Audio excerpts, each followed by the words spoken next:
Hello, welcome back to another RadTalks video. Today I am very comfy. I'm just chilling on my couch. It's Saturday for me. I'm having a cup of tea. I asked you guys to send in questions around the topics of relationships, sex, and feminism, and you guys asked some really great questions. Those were pretty broad topics, so there's lots of different questions that you could ask. I'm excited to get into your guys' questions, so let's get into this RadTalks. Society makes it hard not to compare ourselves to other women. How do we focus less on this and support each other? This is a really good question, and it's an important question. I know the question stated that society makes it hard for us to not compare ourselves. And yes, that is very true, especially when it comes to body image, because society places unrealistic expectations on us when it comes to that. But I think if you remove society out of the equation and we just kind of look at ourselves and think about ourselves in this situation, and that we are the ones that can control how we feel about situations, like if we're going to support people or if we're going to compare ourselves. I just don't think that there's any happiness that comes out of comparing yourselves to other people. I think that there's good ways to compare yourself to other people from like a business standpoint or a human standpoint, like when you see somebody killing it or when you see somebody who's just this awesome human being and is so respectful and nice and just a great person. In that case, it's great to compare yourself, but compare yourself in a way of like, wow, I want to strive to be that, as opposed to like, ugh, I hate that person. It really just depends on what you're thinking in your brain when you're comparing yourselves to others. The way that I look at it is that each individual has an entirely different story and an entirely different destiny and an entirely different dream. And so every single person's path is going to be so different, and there's just no reason to compare. We are completely different human beings, and that's what makes the world so cool. So comparing ourselves to other people in a negative way just doesn't solve anything. It doesn't make us happy at the end of the day. Supporting each other and being there for your friends and being there for other people and rooting people on is just like, ugh, like it's the best feeling when you're supporting somebody and they're achieving their dreams and they're going for it and you're watching them on the sideline like, you're awesome, and then they feel awesome, and everybody feels awesome. So at the end of the day, when you go and achieve something, then that person will be there for you, rooting you on as well. So that just got super cheesy, but yeah, that's the answer. What is the best thing women can do right now to stand for their rights, like everyday, normal life actions?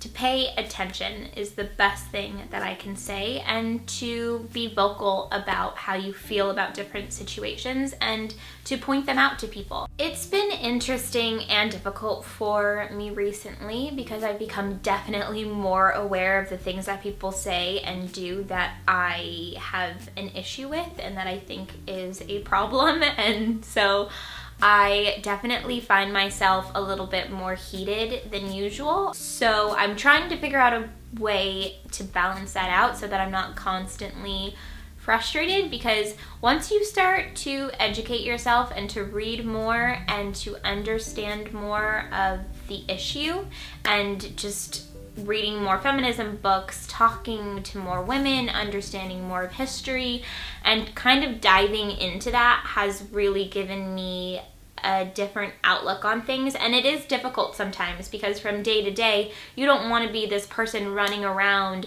constantly having an issue and a problem with everything that people say. So there's definitely a balance to it. I think you pick your battles, and I think that when you do definitely have an issue with something, you say it. Like if somebody starts to say something that you're uncomfortable with, you know, you can let that be known. If somebody does something to you that you feel uncomfortable with, you can let that be known. And you can explain to people in a very wise and understanding and level-headed way and just say, listen, this is exactly why I feel uncomfortable about what you just said. These are my reasons. Or just tell them that you don't like it. You don't have to go into all of the details of everything all the time. You don't have to open up a conversation all the time. But when the moment is right, then yeah, conversations are really great. And also, don't allow society to put you in a special shell. Just because you are female does not mean that you cannot say this or that or do this or that. Your genitalia does not make it so that you have to act a specific way. You do whatever you want to do, say whatever you want to do, whatever makes you happy, as long as you're being respectful to other human beings. And sometimes if you're not respectful to other human beings, it's probably because they deserve it, and that's okay too. So anyways, just, yeah. In relation to marriage or not, do you believe you can truly promise someone forever in a relationship, or should we be more open to the present in what is now and concern ourselves less with forever? This is a really good relationship question, and I just want to point this out here really quickly. I don't know the answer perfectly to any of these questions. I'm still on the journey of life and trying to figure everything out, but this is just what I think now, my advice for you guys now, and what I've learned so far. So for me, when I'm looking at a relationship, do I think about forever? Yeah, I do, unless I don't want to. So when I say that, if I'm going to make a commitment to someone, and if I'm going to be in a serious relationship, then yeah, I think about the future and I think about, could that possibly be? I'm not one to waste my time when it comes to dating. One of my worst feelings in the world is sitting across from somebody at dinner or lunch or whatever and just thinking what am I doing here? I have no interest in this person. I'm completely wasting my time.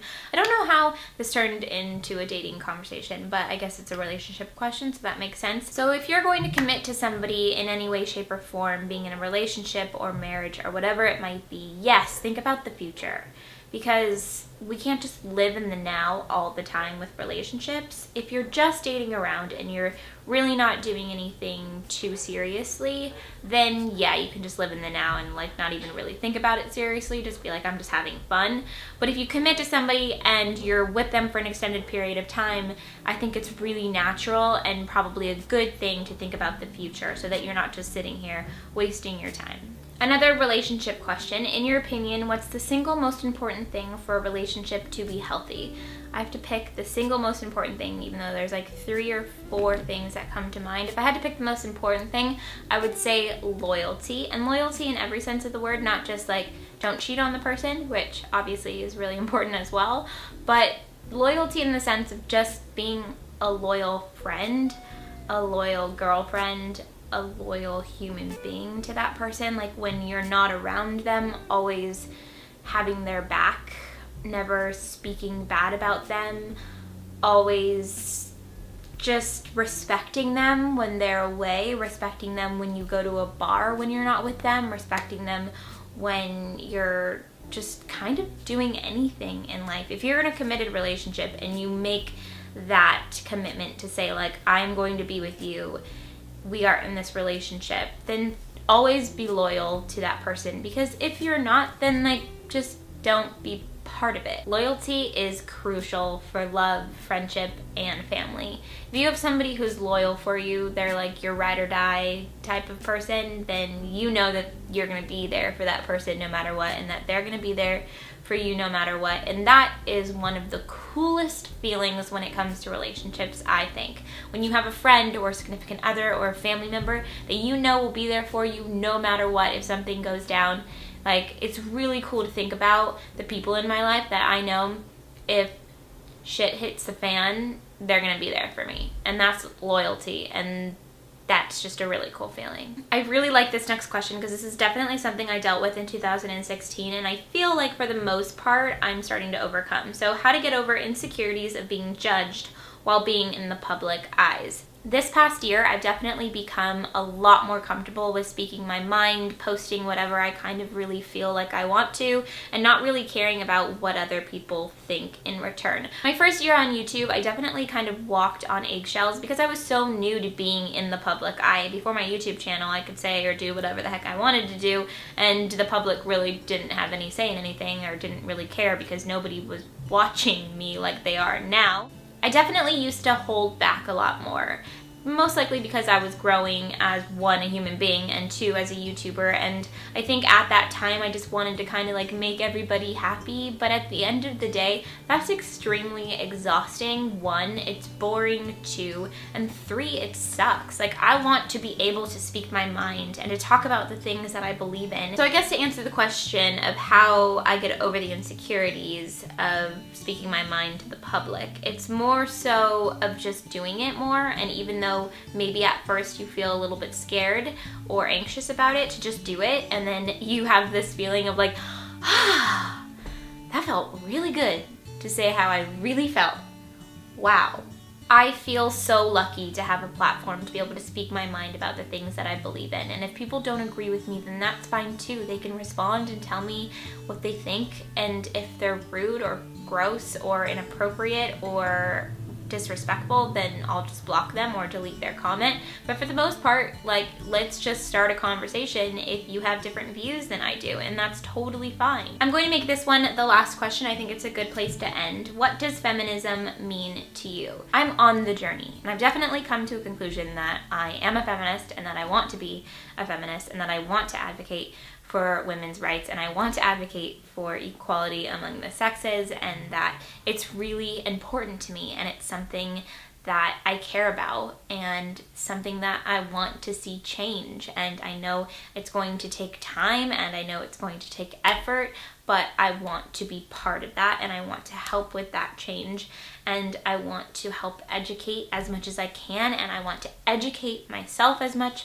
as I can, and I want to be aware of situations that are going on, and I want to be open-minded and understanding, and I want to listen, and I want to learn. I just started listening to the audiobook How to Be a Woman by Caitlin Moran, which I actually found out about from Este's Girl Power Books video, and it's really good because Caitlin Moran is the reader of I love when the author reads the audiobook. It just makes it so much better. That's how Big Magic was, and I loved that Elizabeth Gilbert read it. So that's just kind of my thing with audiobooks, is I love when the actual author reads it. And anyways, she just goes over all these really great points, and I think it's a great feminism book. It's a great way to just kind of see into and get a little bit of insight, and it really does bring up some really good points. She has this really awesome British accent, and I love British accents, so I love listening to her in my car and when I'm in the house. She's super blunt and so funny. One of the things that she talked about, which I was like, I love this, she was talking about the names of her vagina, and that like everybody has a name for their vagina. Like, it's so true. Like, your mom gives you a name for your vagina when you're little, or you come up with one along the way.